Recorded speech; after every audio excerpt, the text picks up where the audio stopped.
جہانگیر ترین صاحب علیم خان صاحب کے گھر پہ ملاقات ہوتی ہے, پارٹی کا وہ اناؤنسمنٹ کر دیتے ہیں. ٹھیک ہے, یہ بات تو پہلے سے آ رہی تھی کچھ دنوں سے کہ نئی پارٹی بنائیں گے. ان تمام تر ویژولز میں جو ابھی ہم نے دیکھے ہیں, آپ کے لیے کوئی بھی تصویر حیرانگی کا باعث ہے کہ جس میں یہ کیا ہو گیا یار؟ دیکھیں, ایک بات تو میں آپ کو یہ عرض کروں کہ یہ جو ویژول آپ دکھا رہے ہیں ٹی وی اسکرین پہ, یہ صرف آج کے ہیں. یہ وہ لوگ ہیں جو صرف آج جہانگیر ترین صاحب کو ملنے کے لیے علیم خان صاحب کے گھر پہ آئے.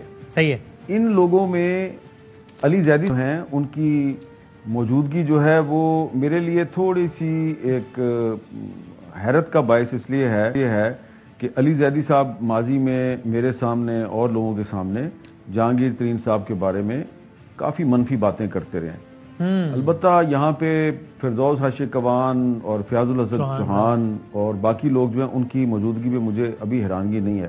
لیکن بادامی بھائی, آپ کو سرپرائز ہوگا, یہ صرف پہلی قسط ہے. جب دوسری قسط چلے گی نا, جو لوگ پی ٹی آئی کے جہانگیر ترین کو جوائن کرنے والے ہیں, تو دوسری قسط جو ہے وہ بڑی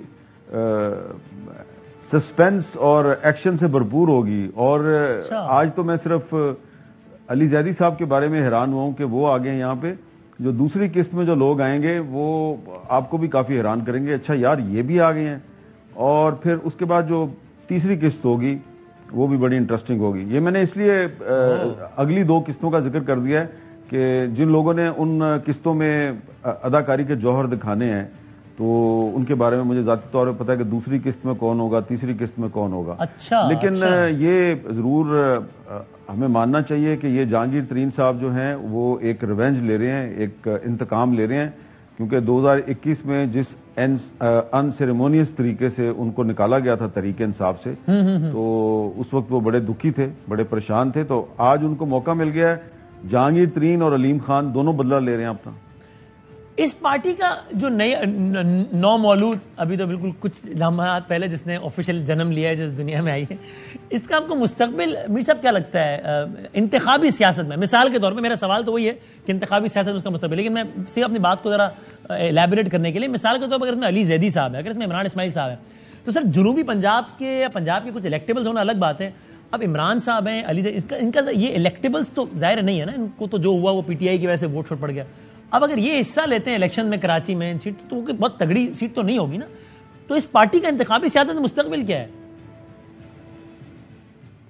دیکھیں, میں نے آپ کو پہلے بتایا کہ ابھی یہ پہلی قسط ہے اور اس میں ابھی جہانگیر ترین صاحب جو ہیں وہ صرف کچھ چہرے جو ہیں ان کی رونمائی کر رہے ہیں. صحیح ہے. تو علی زیدی صاحب اور عمران اسماعیل صاحب جو ہیں, یقیناً میں آپ سے 100% اتفاق کرتا ہوں کہ کراچی کی جو الیکٹرل پالیٹکس ہے اس میں یہ لوگ جہانگیر ترین کے نام پہ اگر کھڑے ہوں گے تو ان کا حال وہی ہوگا جو پاک سرزمین پارٹی کا ہم نے دیکھا ہے کہ کافی سارے الیکشنز میں وہ کھڑے ہوئے. ان کے جو امیدوار ہیں پاک سرزمین پارٹی کے جو امیدوار تھے, نام تو ان کا بہت تھا, لیکن جب وہ الیکٹرل پالیٹکس میں امیدوار بن کے آئے تو ان کو اتنے ووٹ نہیں پڑے.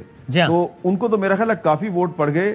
عمران اسماعیل اور علی زیدی کو اگر 2-2.5 ووٹ بھی پڑ جائیں جہانگیر ترین کے نام پہ تو بہت ہے.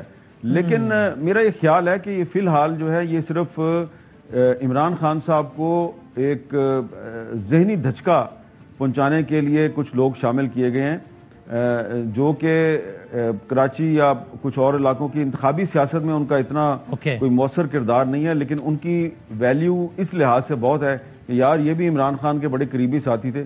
خاص طور پہ دیکھیں نا جو عمران اسماعیل صاحب ہیں, گورنر وہ تو گانے بھی گاتے تھے اور نیکسٹ اسٹاپ اڈیالہ والا گانا تو انہی کا گایا ہوا ہے, روک سکو تو روک لو والا گانا. ہاں, تو یہ ان کا جو گانا ہے نا, دراصل وہ اپنے اس گانے کی وجہ سے جہانگیر ترین صاحب کی اس دعوت میں موجود ہیں. کچھ دن کے بعد ان کو بھی آٹے دال کا بھاؤ پتہ چل جائے گا.